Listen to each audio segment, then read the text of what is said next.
everybody. It's Ginger, and I'm here today without Brad. Brad often talks about how this is the ultimate crowdsourced personal finance podcast. So many of the questions and ideas and strategies come from you guys, come from the community. And today's episode is in that tradition. But I want to ask, along with those hacks and analyses, can we get personal about personal finance? So today I'm interviewing Kim, a member of this community who is financially independent. And we're going to talk about how she accomplished that feat. And then I'm going to ask her all of the questions that you are dying to hear the answers to. So stay tuned and welcome to Choose FI.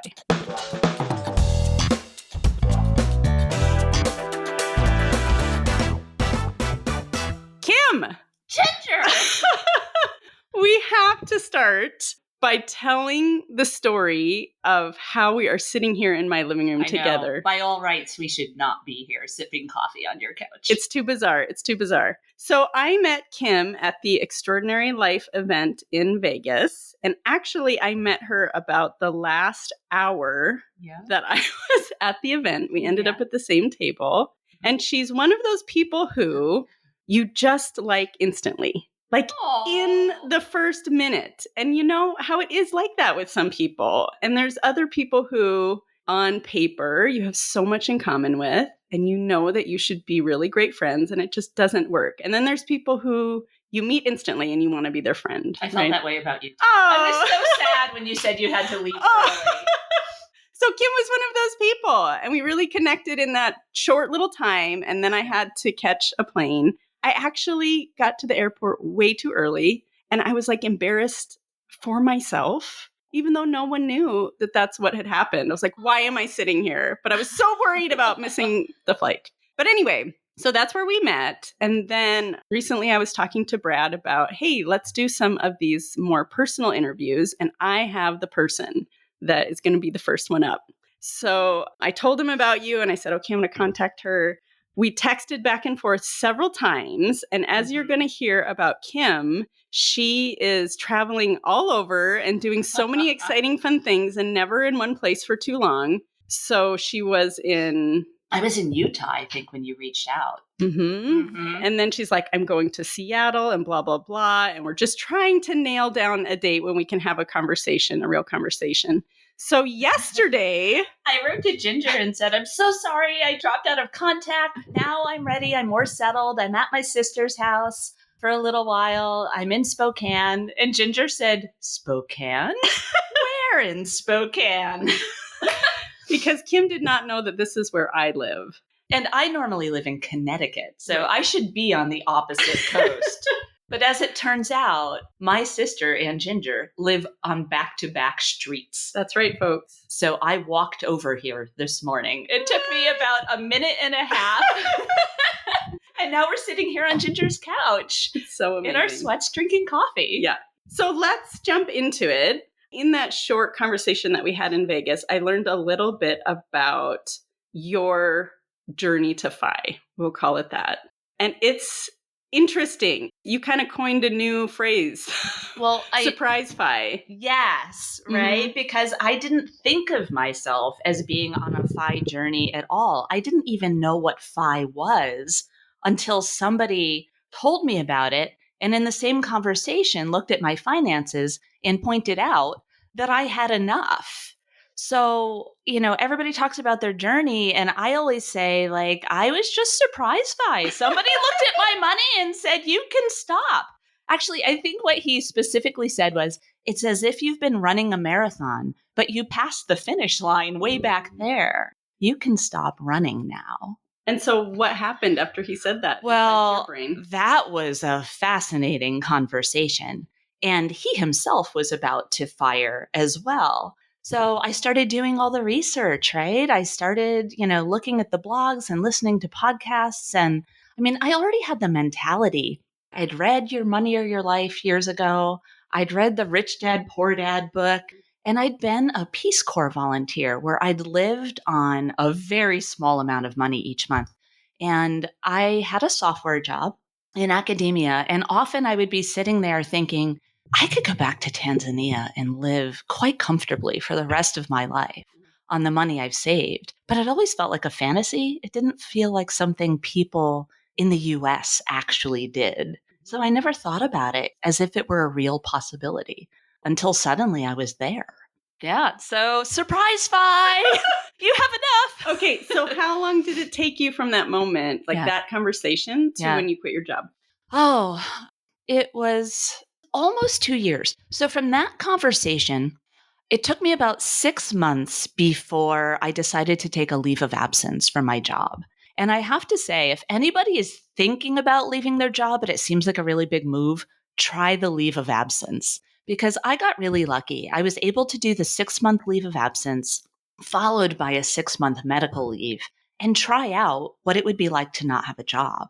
Right. So I always tell people it was like when you play checkers and you make a move, but you keep your finger on the piece in case you decide, no, I think I'm not ready for that. And you want to go back. So I was super lucky that I got to try out retirement while still having a job I could go back to. But after that first 6 months, I think I knew that it felt good. I can't lie. It felt great. Yeah. So I took another 6 months of really like working through the math. I made my own mathematical, like very complicated spreadsheet. Well, and that's what I did for work is I built mathematical simulations related to healthcare policy. So it was really fun to finally apply all of those skills to my own finances. Yeah. And so it was at the very end of 2021. So almost 2 years after that initial conversation that I really quit my job. And how old were you then? I was 48. The dream. I'm loving it. I have to say, I wasn't really worried about regretting the decision, but I have to say, I have felt lucky and privileged and blessed every day that I wake up and I don't have to go to work. It worked. Yay. Okay, so can we get personal? Oh, bring it on. Bring it on. Okay, so what we want to know is when you quit, how much money did you have? So when I really decided to make the move and gave my boss my notice, I think I had about $1.9 million, right? So that was like end of 21. And then the market immediately took a downturn and hundreds of thousands of dollars kind of went poof. But I never felt like, oh my goodness, this isn't enough anymore, that I might have to go back to work. I knew that, you just need to write it out. Mm-hmm. And that's what I did. And it's come back. I mean, it depends on the day. I checked my Empower account right before this because I knew you would ask. So right before this conversation, I have about 2.1 now. Yeah. Okay. So how did you make that decision then? You had 1.9 and how did you make the decision about how much you were going to pull per year? Or were you even thinking that way? Well, I will say I haven't actually started pulling money out yet. I had enough in a big emergency fund. Plus, I've had between some dividend income that's not in a tax sheltered account and a little bit of income from a summer job, plus living really frugally as I do, I probably won't have to pull money for years. But I did some calculations yesterday. People talk about the 4% rule. Again, I live pretty frugally. So I calculated that last year I lived on about 1.4% of my total nut, right? Yeah, I think I could pull, 70 or 80 a year. And last year I added up everything I spent money on and it came to about $30,000. So I feel pretty comfortable about my situation. I'm not worried about running out. And it's an amazing feeling to be at a point in my life where I'm not at all worried about money anymore. Yeah. Incredible. So one question I have about the surprise Fi that I'm sure other people are thinking, and this kind of gets to what you were saying about the big emergency fund, is for many people, the biggest chunk is in their retirement accounts that they can't access till they're 59 and a half. And you weren't planning on having a chunk outside of that. So is there money sitting that you were putting aside in just an after-tax brokerage account or? Sure. So I did have some money in an after-tax brokerage account. And once I started thinking about quitting, I just also happened to be at a point in my life where I wanted to sell the condo I was living in.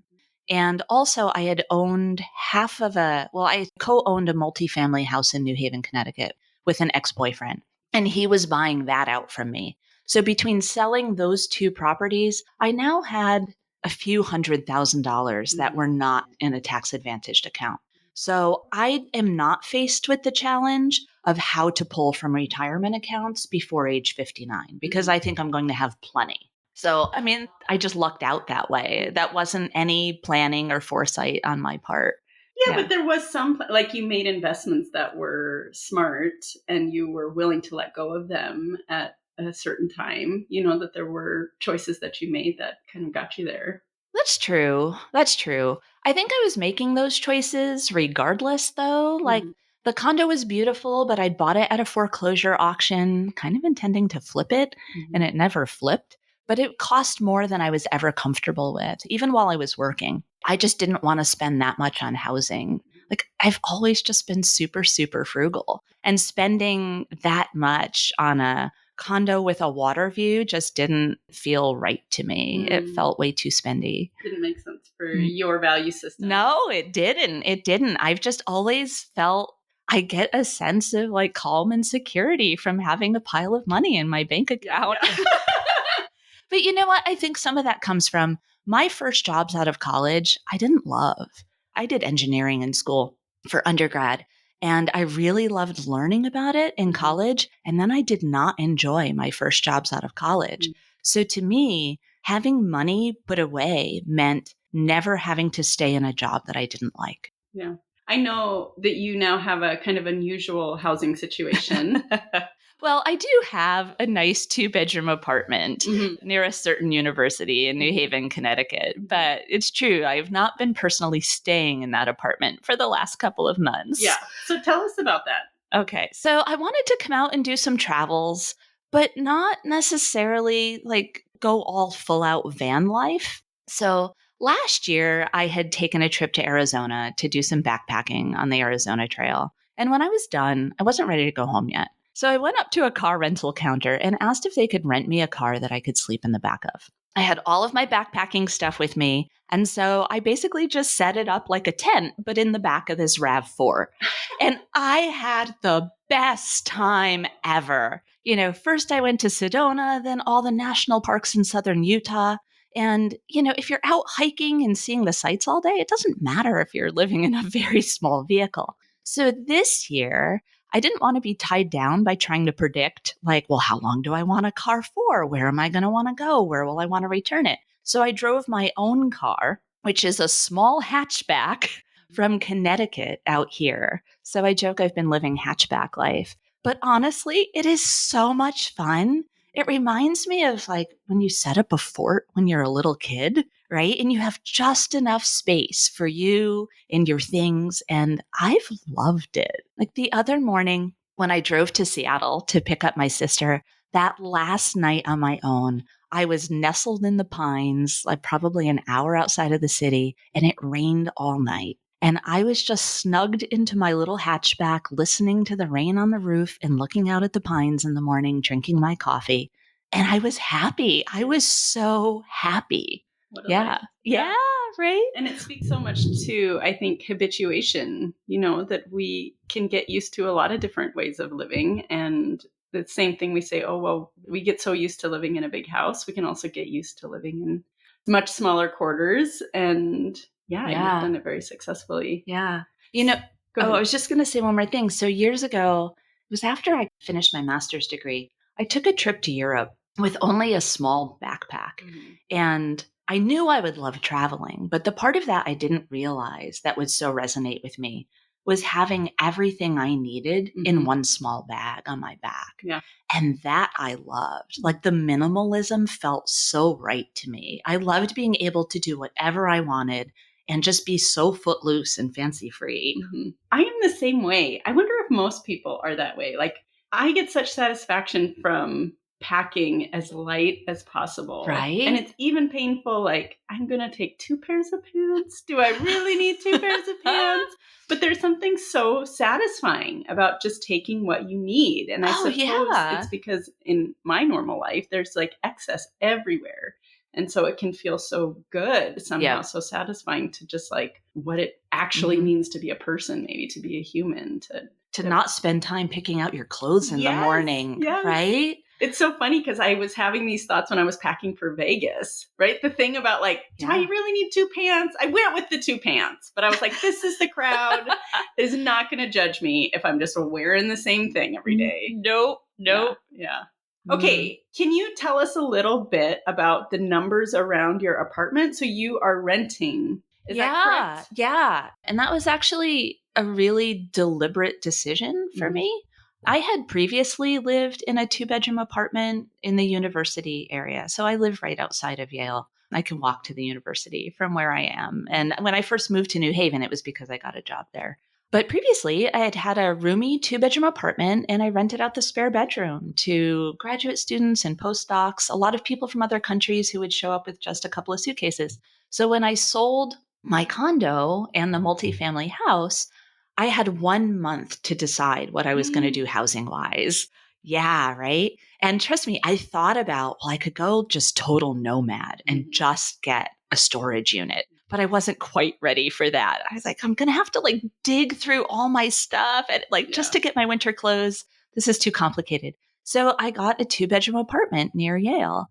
That you rented. That I'm renting. Yes. So I don't own any real estate right now, which is actually really blissful. I love not having the responsibility. So I rent a 2-bedroom apartment. I think the rent is around $14.50. It's a good deal. Even for New Haven, it's a very good deal. And I have a roommate who's doing a postdoc at Yale. So she's the best roommate I could ever imagine. And it's a great situation because it's in a building that has professional management. So I don't worry about it when I'm gone. Plus I have the roommate. So I don't worry about what if the roof leaks? What if the pipes break? Like I just need somebody to water the plants and I'm good. I could see it feeling very good too, that you can come back whenever and stay for however long. Yes. You know, it opens up that you don't have to have everything planned perfectly. Completely.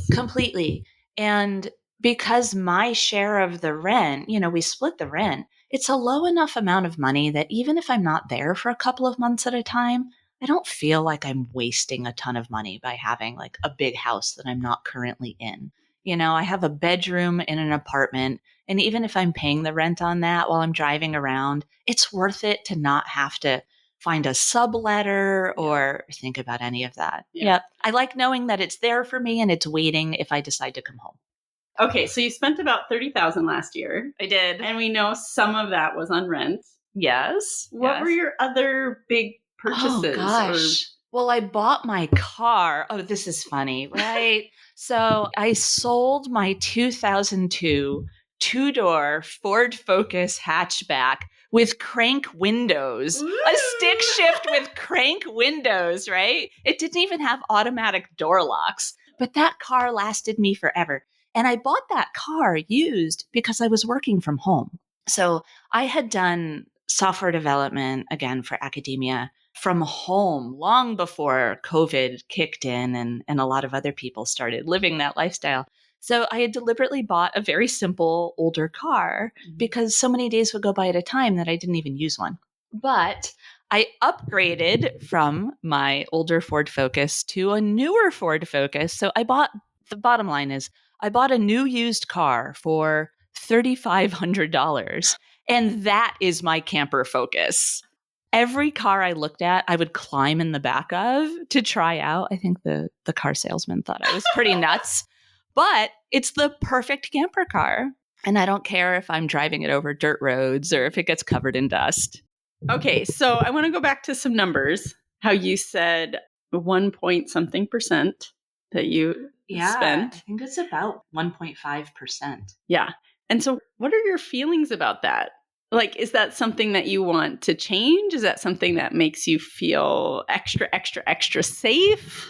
I mean, I haven't gone out of my way to have a very low spend. Like, this kind of comes naturally to me because I think I am by nature a minimalist.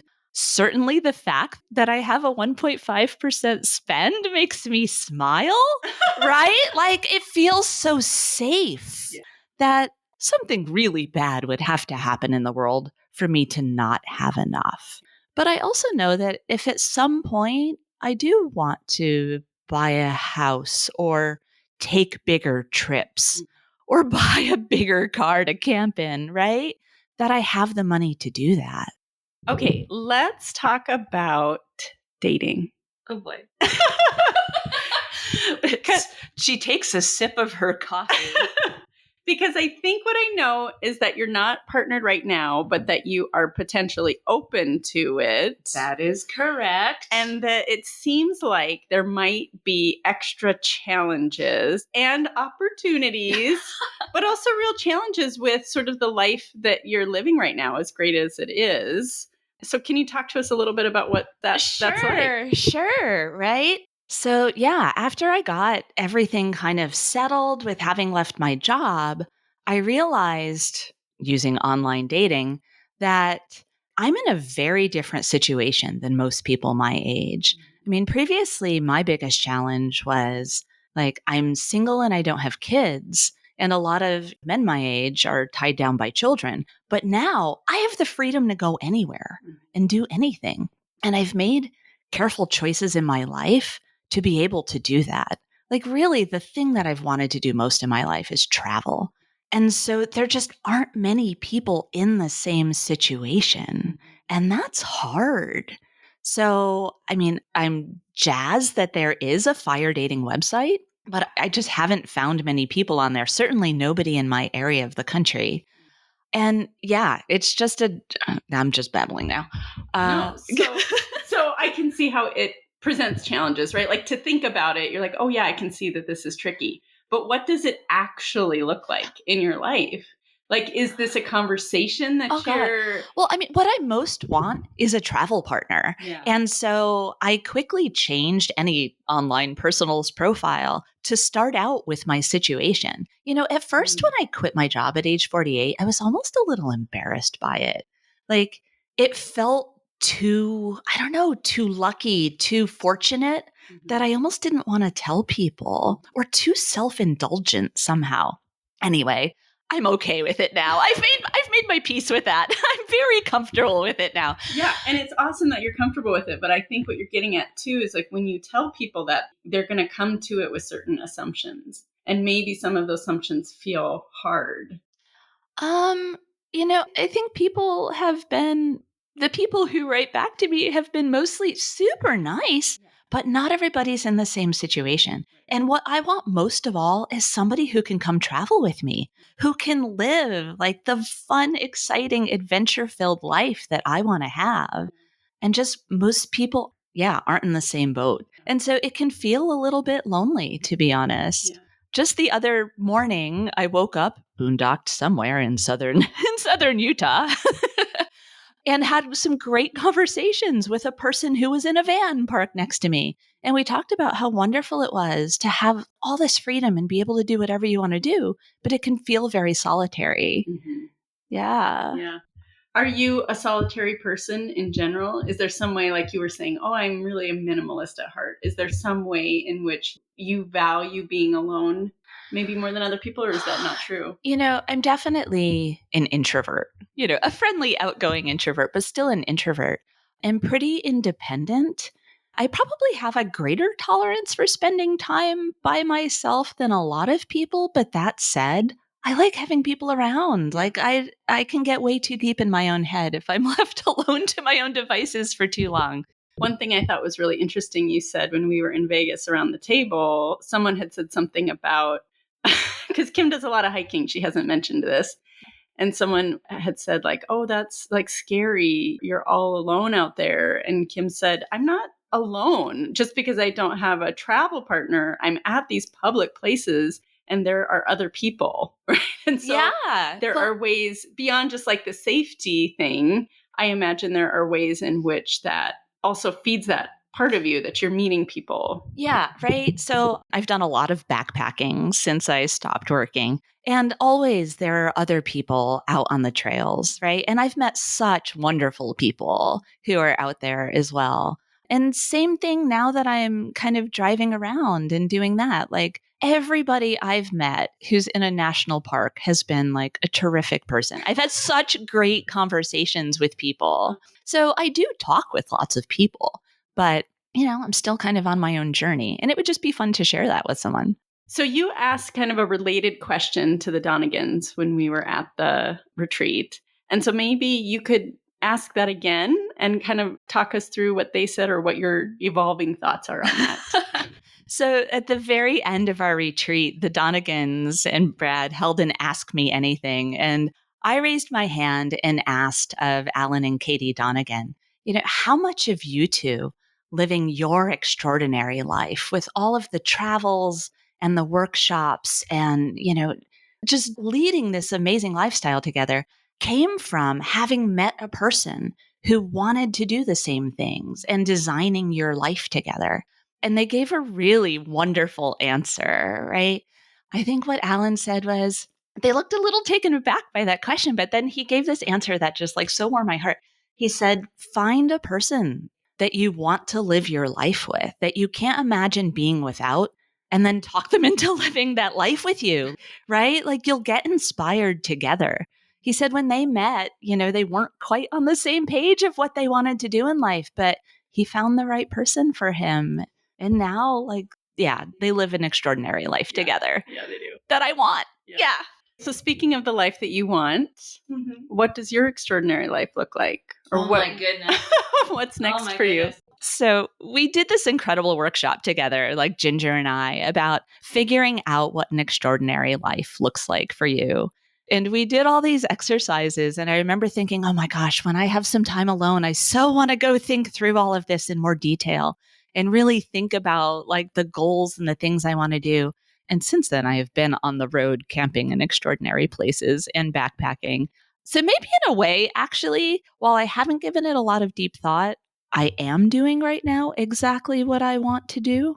But to your question, I'll say when I was working, there were so many things that I wanted to do that I told myself I couldn't do because I was working. Like I just didn't have enough time and enough mental bandwidth.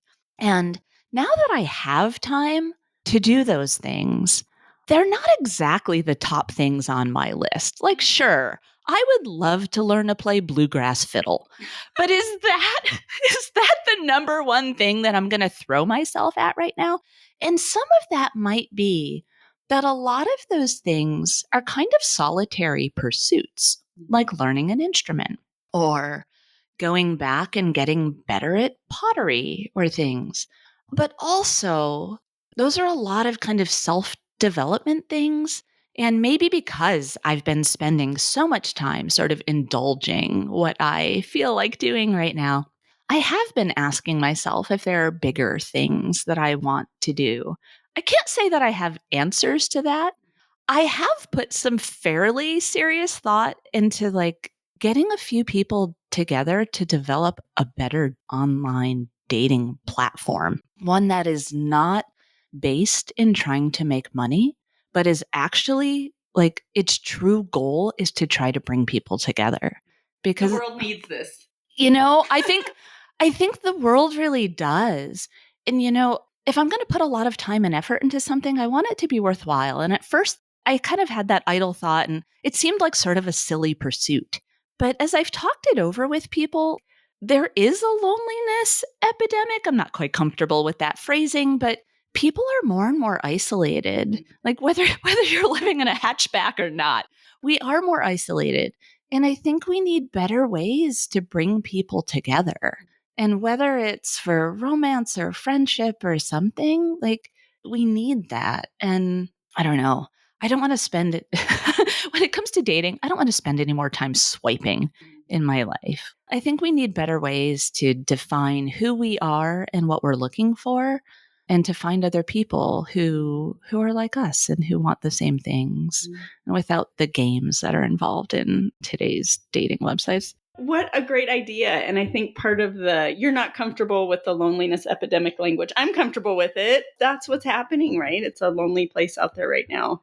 And I think part of the trickiness with the apps is this thing that we started this conversation with, where even if you can be really articulate about what you're looking for, when you meet someone, even if they're perfect, on paper, it's just there's something about being in person with someone that you can't really predict. And we don't have a lot of opportunities in natural ways. We've kind of talked about that as a community. I think part of the reason the FI community works or is a thing is because people are looking for a chance to connect with others in some way, and that these events are a chance to see people in person. And we need a new way to do the dating thing for sure. I've really enjoyed the FI events because, again, I didn't even know what fire was before I started contemplating, like, oh my gosh, I might actually be there. So I'm this crazy person who has showed up at these events post fire to find out, like, what are other people thinking?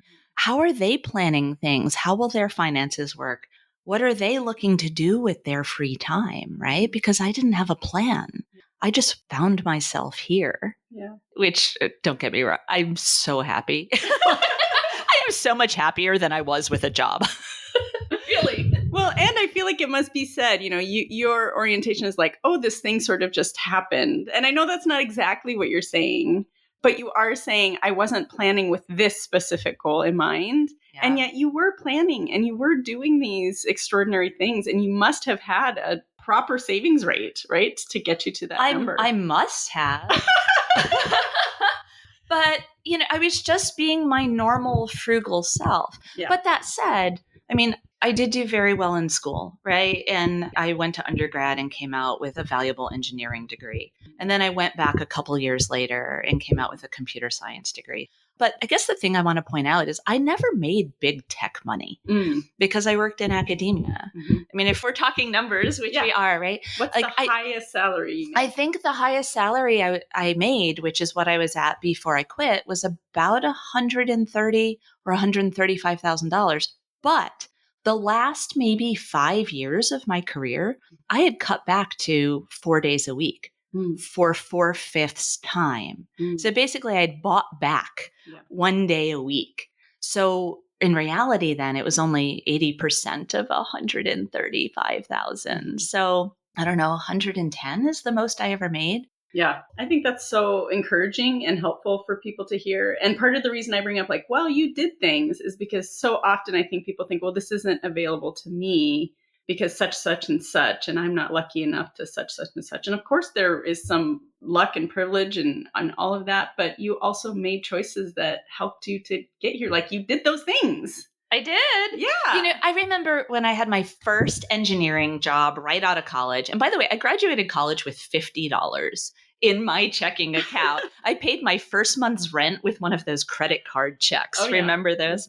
I remember being in the car with my sister and my sister saying, now that you have this job, why don't you buy yourself a new car? And I was like, why would I ever do that? Right? Like, I just wanted to save as much money as possible. I don't know where that comes from, but that is my wiring. Yeah. Well, as we kind of wrap this up, let's talk about, you said, well, I had read Your Money or Your Life. I had read Rich Dad, Poor Dad. Yeah. Are there resources that you think are particularly helpful for other people who are on this journey? I think Your Money or Your Life kind of reinforced my ethos that I didn't want, even though I did really well in school, I didn't want my life to be about my job. Like, that never fit. All the things that I wanted to do, they weren't things that earned money. I wish the simple path to wealth had been available when I first started, like, earning a salary, because it so succinctly summarizes, I feel like, everything I had to figure out the hard way about how to invest, and that it's actually really simple.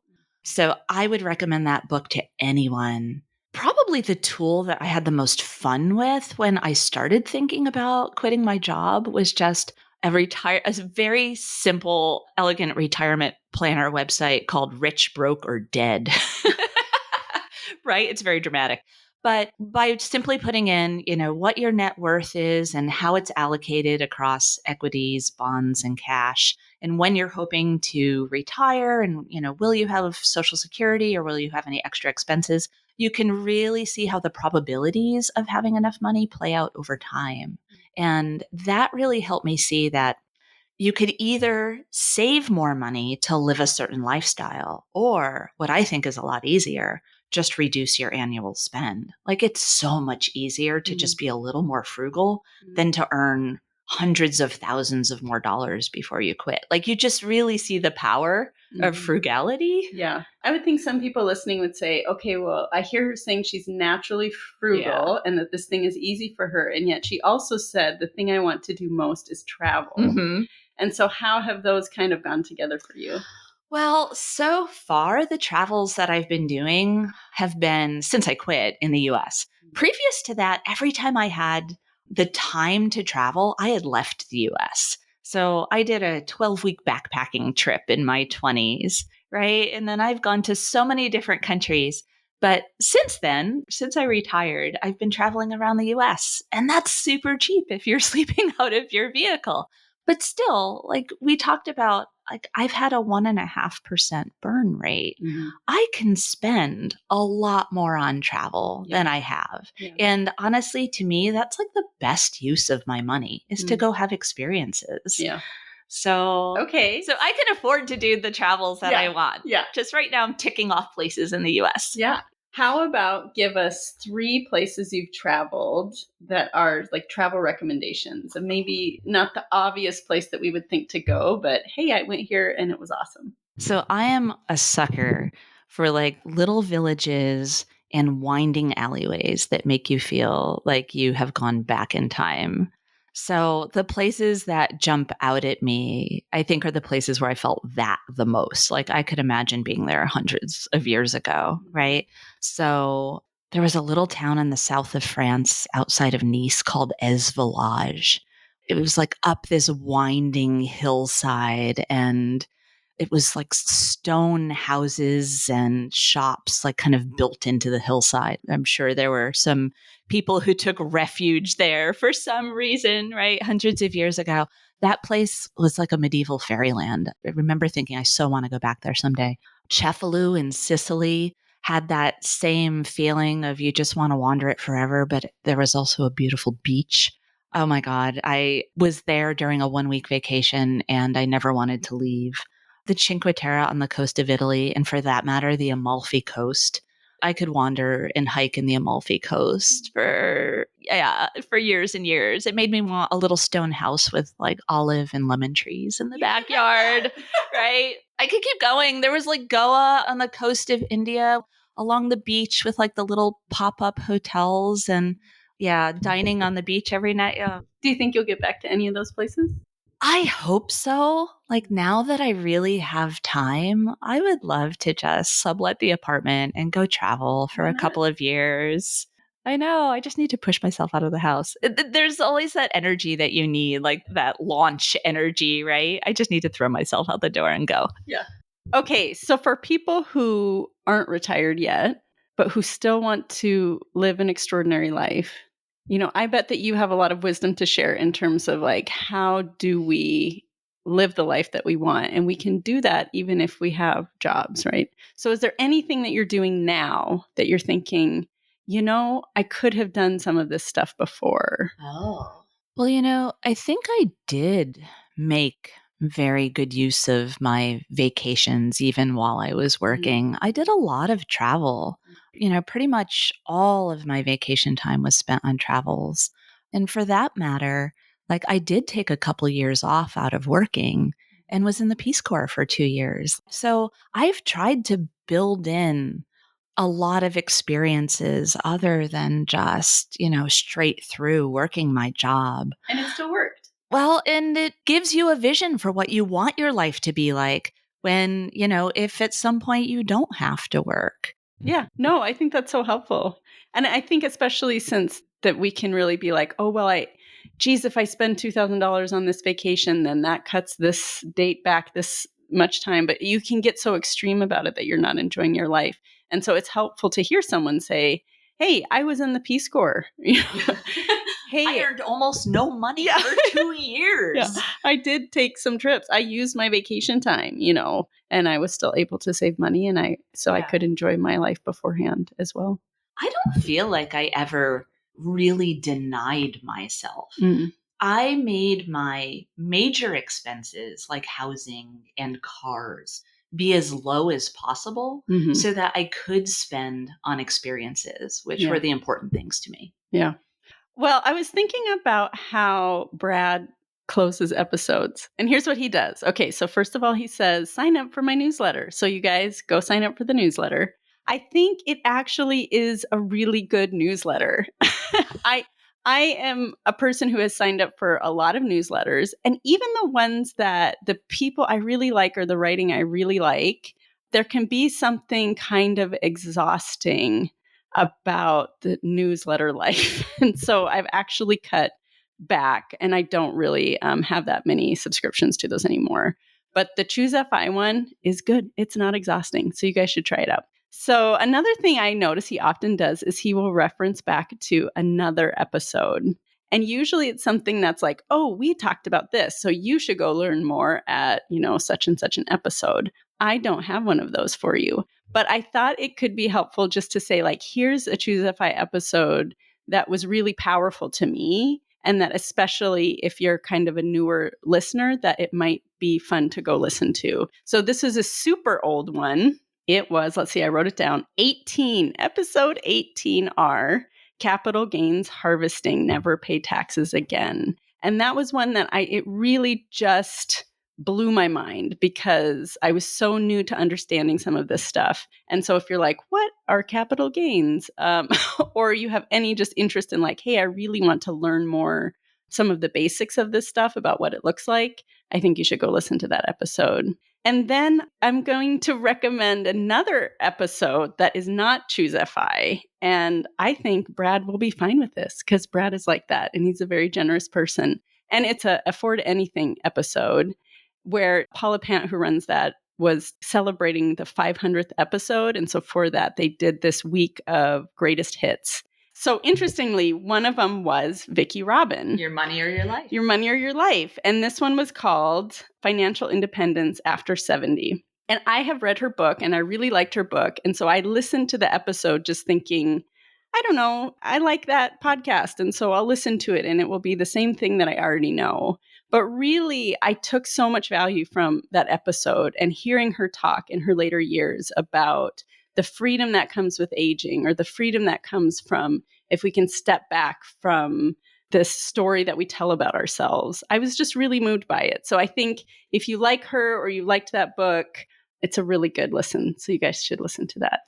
Okay, Kim, thank you so much. Oh, thank you for having me, Ginger. Thank you so much for walking to my house so that we could have this conversation. My pleasure. I'm so glad this worked out. I know. And I just really feel that people are going to take such value from you being willing to share more about what your life is like and how you got here. So thank you so much for getting a little bit personal and sharing some of that stuff. I'm flattered that you asked me. I'm flattered to be your first sort of ordinary FI person.